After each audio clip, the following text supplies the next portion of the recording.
Evangelho de João, capítulo 14, versículos de 1 a 7. Não se turbe o vosso coração, credes em Deus, crede também em mim. Na casa de meu Pai há muitas moradas. Se assim não fora, eu vou-lo teria dito, pois vou preparar-vos lugar. Quando eu for e vos preparar lugar, voltarei e vos receberei para mim mesmo, para que onde eu estou, estejais vós também. E vós sabeis o caminho para onde eu vou. Disse-lhe Tomé: Senhor, não sabemos para onde vais. Como saber o caminho? Respondeu-lhe Jesus: Eu sou o caminho e a verdade e a vida. Ninguém vem ao Pai senão por mim. Se vós me tivesseis conhecido, conheceríeis também a meu Pai. Desde agora o conheceis e o tendes visto. Vamos orar mais uma vez, irmãos. Obrigado, Senhor Deus, pela Tua palavra, pelo Teu cuidado tão especial para conosco. Podemos conhecer o Senhor, conhecer a Tua vontade, conhecer, ó Deus, o tanto que o Senhor Deus tem cuidado de nós. É um privilégio muito grande, ó Deus. E que mais uma vez nessa noite possamos aprender sobre a Tua palavra, sobre aquilo que o Senhor Deus tem para nós, ó Deus, a cada dia. Nos ajude a compreender e a praticar aquilo que aprendemos. Nós oramos em nome de Jesus. Amém. Nós estamos falando sobre os convites de Deus. Temos dito que é um privilégio receber um convite. Alguém achou você importante, te convidou, seja para uma festa, para um casamento, ou para uma viagem, e alguns aguardam ser convidados, né, para determinadas situações. Mas os melhores convites, uma frase que nós repetimos já algumas vezes, os melhores convites estão na Bíblia, na palavra de Deus, e são os convites de Deus para nós. São muitos esses convites. Hoje é a última semana que nós vamos falar diretamente neste tema. É claro que sempre falaremos sobre os convites de Deus, mas hoje o convite é um convite muito especial, um convite para os céus, para a vida eterna. Tem uma frase do escritor Marcos Lucado que diz: o convite dele, porém, não é apenas para uma refeição, é um convite para a vida. Um convite para entrar em seu reino e passar a residir em um mundo sem lágrimas, túmulos e sofrimentos. Qualquer convite temporário, né, que nós recebemos, você de repente vai, é muito bom, mas termina. Esse convite de Deus para nós é um convite para a eternidade, para a vida eterna. É o convite para a salvação. Quando lá do céu descendo para o seu Jesus voltar e o clarim de Deus a todos proclamar que chegou o grande dia da vitória do meu rei, eu, por sua imensa graça, lá estarei. Que realmente cada um de nós que estamos aqui já tenhamos recebido esse convite. E pela graça, né? Não pelas obras, não pelo que nós somos. Nós não somos convidados porque somos especiais ou melhores do que alguém, mas pela graça, que cada um de nós possa dizer: eu lá estarei. Mas se é um convite tão especial, um convite não para algumas horas de uma festa, mas para a eternidade, o que nós temos pensado a respeito desse convite? Falamos pouco sobre os céus. Parece que na igreja a gente não ouve falar muito do céu, a gente ouve mais falar da terra do que do céu, né? Será que tem pouca informação na Bíblia sobre o céu? A vida eterna, sobre um lugar de paz, descanso, Tem até bastante coisa na Bíblia sobre os céus. Será que nós estamos interessados em ouvir sobre o que teremos nos céus? Às vezes parece que nós estamos mais preocupados, né? No céu, na terra. Como que será a nossa terra? É claro que na terra nós temos que viver já como um pedacinho do céu. Mas o céu é muito mais do que o céu da terra. É um céu de plenitude. Apocalipse 22, 3 e 4 diz que nunca mais haverá qualquer maldição. Lá estará o trono de Deus e do Cordeiro. Os seus servos o servirão, contemplarão a sua face, e na sua fronte estará o seu nome. Os céus, uma vida sem enfermidade, sem choro, estaremos face a face diante de Deus. Esse texto que nós lemos, de João 14, é um texto interessante, que Jesus está a poucas horas de partir. Por isso que ele fala, eu vou, né? Para onde eu vou? Ele estava se preparando para a morte, para o sofrimento na cruz. E nós percebemos aqui a conversa que ele tem com seus discípulos. É como se Jesus, nesse momento, ele quisesse consolar os seus discípulos por tudo aquilo que eles iriam passar. Um pouco antes, Pedro faz uma pergunta a Jesus: Senhor, para onde vais? Para onde que Jesus ia? Para o sofrimento, para o seu trabalho na cruz, para a morte e depois a ressurreição. Ele iria morrer em nosso lugar. Então, qual é a resposta que Jesus dá para Pedro? Para onde eu vou, não podes me seguir agora. Mais tarde, porém, me seguirás. É eu que tenho que ir. Eu que vou entregar a minha vida por vocês. Nesse momento, eles não entendem muito bem o que acontece. E Jesus continua a prepará-los. Ele diz: não se turbe o vosso coração. Credes em Deus, crede também em mim. Ele coloca diante daqueles homens que vocês não fiquem perturbados, achando que tudo está acabado, achando que as esperanças que vocês tinham, elas todas vão ser frustradas, mas continue a confiar. Não fique com o coração atormentado, mas continue a confiar. E aí ele diz: na casa de meu pai há muitas moradas.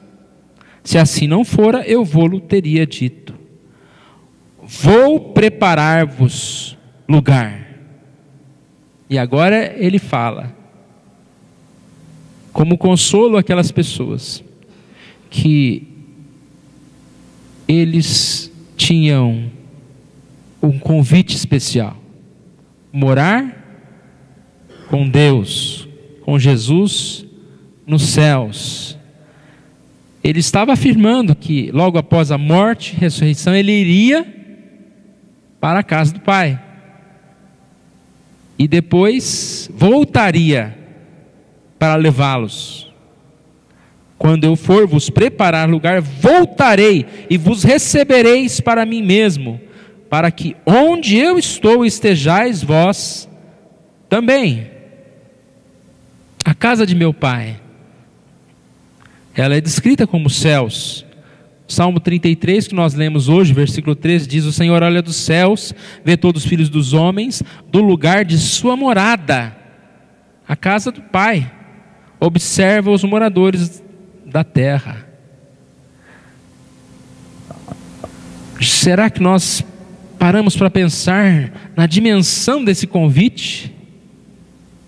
Ser convidado para morar na casa de Deus, nos céus, na casa do Pai. Como isso é possível? Morarmos num lugar tão especial, nós morarmos na mansão celestial. Como isso é possível? Até as mansões da terra a gente não tem acesso. Cada vez mais parece que as coisas ficam sofisticadas, né?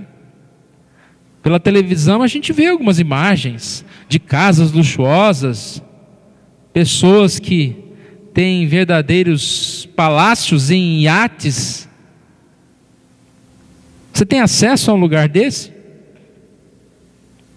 É muito difícil. E até mesmo o Pai, a presença de Deus. Hoje nós não conseguimos, por exemplo, se você tiver um dinheiro e comprar uma passagem lá para os Estados Unidos, você não consegue simplesmente chegar lá e bater lá na porta da casa do presidente, né, dos Estados Unidos e falar: não, eu vim aqui visitar você, vim tomar um café. Não é possível se aproximar, nem da Dilma, né, mas muito fácil. Como é possível então estar na casa do meu Pai? E aí a gente vai entender talvez uma parte desse versículo que a gente não compreende muito bem. Pois vou preparar-vos lugar. Às vezes isso aqui é mal interpretado. Eu já vi alguém dizendo o seguinte: imagina, Deus em 6 dias Ele fez o mundo, criou os céus e a terra e tudo que há, e depois está preparando o lugar para a gente. O céu vai ser um lugar muito maravilhoso, não é o tempo que está demorando para preparar, né? Então Jesus não voltou ainda porque está fazendo uma reforma nos céus. Vou preparar-vos lugar, não é isso. Ele estava exatamente falando que ele iria morrer na cruz, que ele iria ressuscitar, e que isso é o preparar lugar. Ou seja, eu vou cumprir a minha missão. Eu estava dizendo, né, como é possível morar nos céus, nessa mansão? Só através do Filho de Jesus. Tudo o que Ele fez para que pudéssemos ter acesso a essa mansão. Como se Jesus dissesse: fiquem tranquilos, vou cumprir a minha missão. A morte, a ressurreição. Por enquanto eu vou enviar o Espírito Santo para que vocês não fiquem sós. E assim está garantido a presença de vocês. É assim que nós temos recebido o convite de Deus para estar nos céus. É a partir de toda essa obra de Jesus na cruz. A ideia do presidente, né, a gente sempre lembra, nós não temos acesso ao presidente, mas o filho do presidente tem acesso ao presidente. E quem sabe se esse filho do presidente resolver convidar um amigo para ir lá na casa do pai dele, também é possível, né? A gente viu algumas vezes na televisão a Dilma, né, com aquele neto, né, que ela tem. Então o menininho tá que anda lá correndo, o lugar dele brincar é lá no Palácio da Alvorada, entra no avião, no helicóptero presidencial, ele tem acesso a essa presença. Nós temos acesso à presença de Deus, aos céus, porque foi nos dado o convite. Jesus preparou tudo, e aí ele diz: para que aonde eu for, eu estou, estejais vós também. Qual é a promessa? Ele fez o convite e diz que um dia virá pessoalmente para nos levar aos céus. E seremos esse cidadão dos céus. Estaremos juntos nos céus. Olha a beleza desse convite, irmãos. Todos nós que somos salvos, que recebemos o convite de Deus, inclusive os que já morreram, todos nós estaremos juntos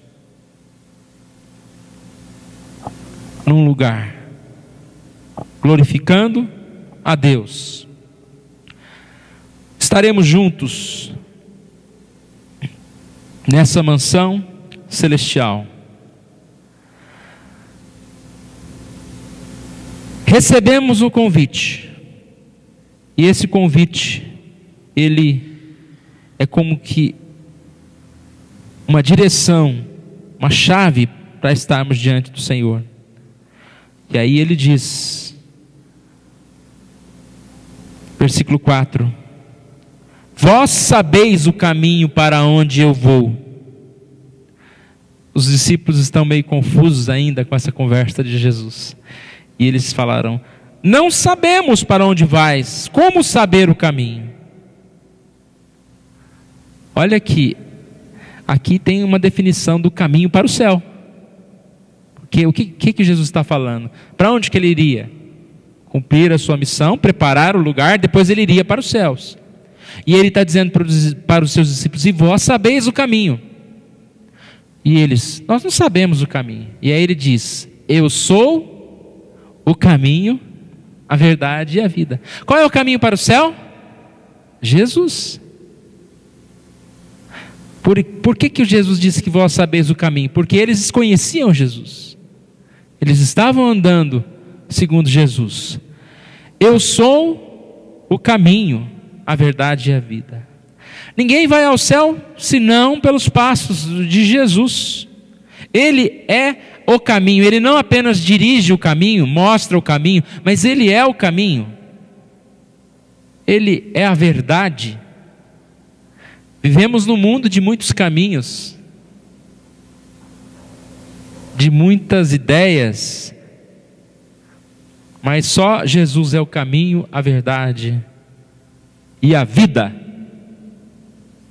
A vida, a caminhada que tem vida eterna.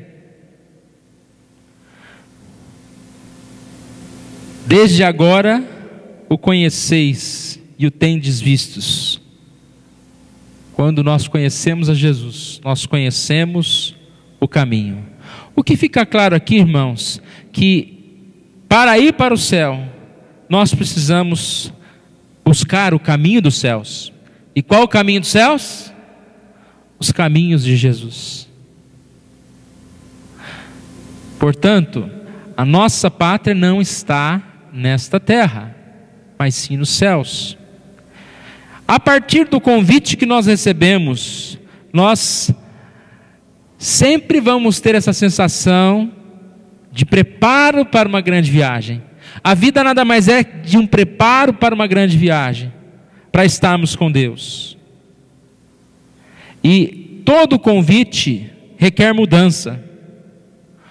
Todo convite requer que nós deixemos algo para trás. Quem quer ir para o céu, aos poucos vai deixando e partindo da terra. Eu sei que esse convite a gente quer deixar um pouquinho para depois, né?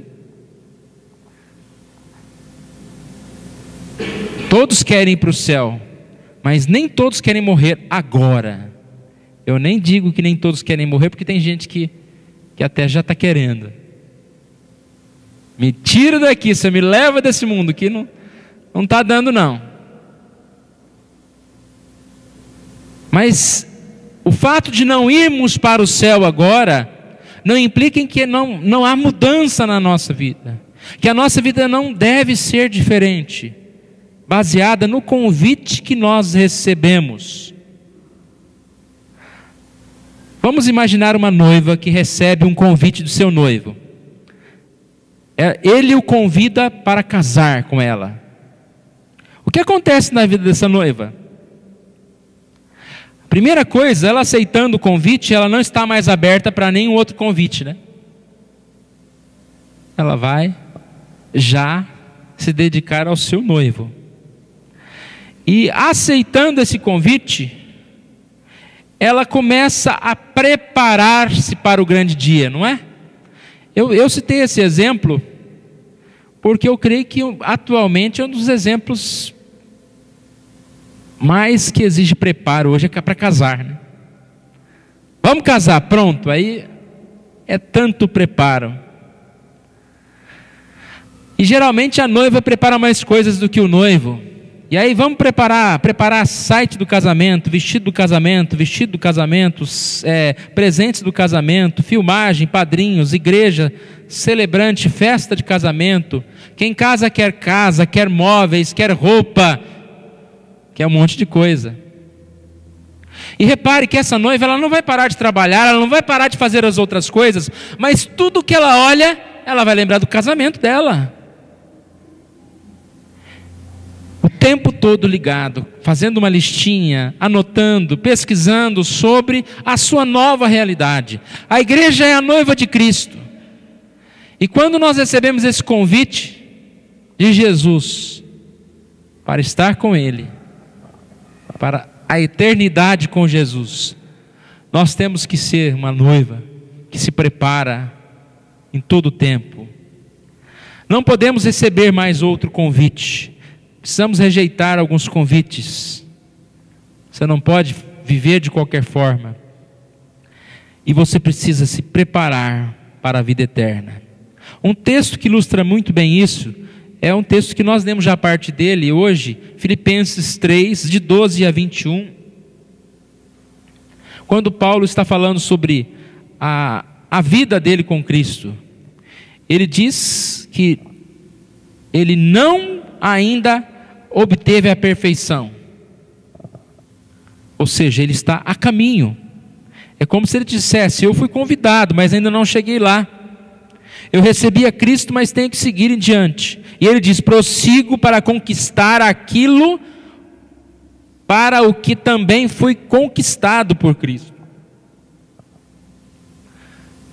Fui convidado por Cristo para uma vida, e eu prossigo para conquistar aquilo que fui conquistado. E qual é o caminho? O caminho é Jesus. E aí ele diz: esquecendo-me das coisas que para trás ficam, e avançando para as que diante de mim estão, prossigo para o alvo, para o prêmio da soberana vocação de Deus em Cristo. Ou seja, ele fala: não olhe para trás, não perca o foco, não me distraia com as coisas que para trás ficaram, mas eu tenho um alvo. E aí ele diz, como ele, nós devemos ser. Ele diz: tenhamos este sentimento, andemos de acordo com o que já alcançamos, sede imitadores meus, e observai os que andam segundo o modelo que tendes em nós. E ele dá um alerta: muitos andam de forma errada. Ele diz: até chorando digo que são inimigos da cruz de Cristo, e o destino deles é a perdição. Repare por que essas pessoas tinham como destino a perdição. Porque a única coisa que aquelas pessoas estavam buscando era a sua própria glória, era o seu próprio ventre se fartar das coisas. Ele diz: o Deus deles é o ventre, e a glória deles está na sua infâmia, visto que se preocupa com as coisas terrenas. Esses não viviam como um cidadão dos céus. Eles não tinham preocupações com os céus, mas se preocupavam apenas das coisas terrenas. Nossa pátria está nos céus, de onde também guardamos o Salvador, o Senhor Jesus Cristo, o qual transformará o nosso corpo de humilhação para ser igual ao corpo da sua glória, segundo a eficácia do poder que Ele tem de até subordinar a si todas as coisas. Permaneceis firmes no Senhor. E essa ideia de pátria, nossa nova pátria, lembra-se muito de linguagem, né? Quando você vai para um outro país, não vai de uma viagenzinha de alguns dias e volta, mas quando você vai para um outro país, morar em outro país, você precisa se dedicar muito, não? Porque é tudo diferente. A começar da própria linguagem. Você precisa aprender uma nova linguagem. E aí você vai, já ainda morando nesse país, mas falando a língua do outro país, tentando já se preparar para a língua do outro país. Nossa pátria está nos céus. Eu preciso aprender desde já a nova linguagem. A nova roupagem. Que roupa que a gente veste nos céus? Vestiduras brancas, não? Lavados pelo sangue de Jesus. Nós precisamos buscar arrependimento, despir do velho homem, revestir de Jesus, de Deus.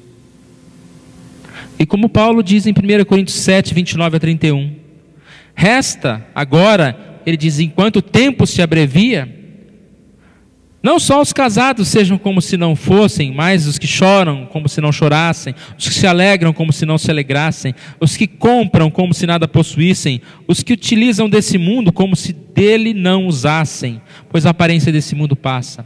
Repare que esse texto parece um texto de estraga prazer, né? Desanimador, mas não, irmãos. O texto quer dizer que nós não podemos colocar o nosso coração nessas coisas terrenas, a ponto de achar que elas são o propósito da nossa vida e existência. Por melhores que sejam essas coisas, essa lista, casamento, comida, a emoção, compras, por melhor que seja tudo isso, isso tudo deve ser vivido com o nosso pensamento na eternidade. O centro do meu coração deve ser Deus. E repare que assim você vai viver muito melhor ainda, porque se tiver algum problema no casamento, se você não puder comprar todas as coisas que você quer, e alguma dessas coisas não der certo, a sua alegria não vai se embora, porque não é nelas que está o seu coração. E você vai ter maior alegria em até viver em cada uma dessas coisas que nós estamos citando aqui. A aparência deste mundo passa. A aparência desse mundo passa. Então, irmãos, nós estamos diante de um grande convite. Um convite de Deus para morar nos céus. Ele já fez esse convite. E Ele em breve voltará. O que nós estamos fazendo diante desse convite? Se ouvirmos as palavras de Jesus, hoje mesmo estarás comigo no paraíso,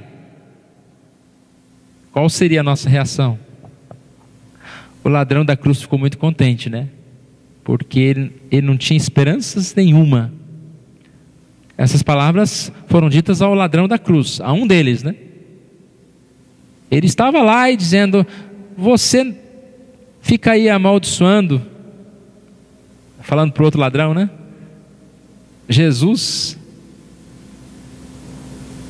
Ele não fez nada, nós estamos aqui nessa cruz porque nós somos culpados.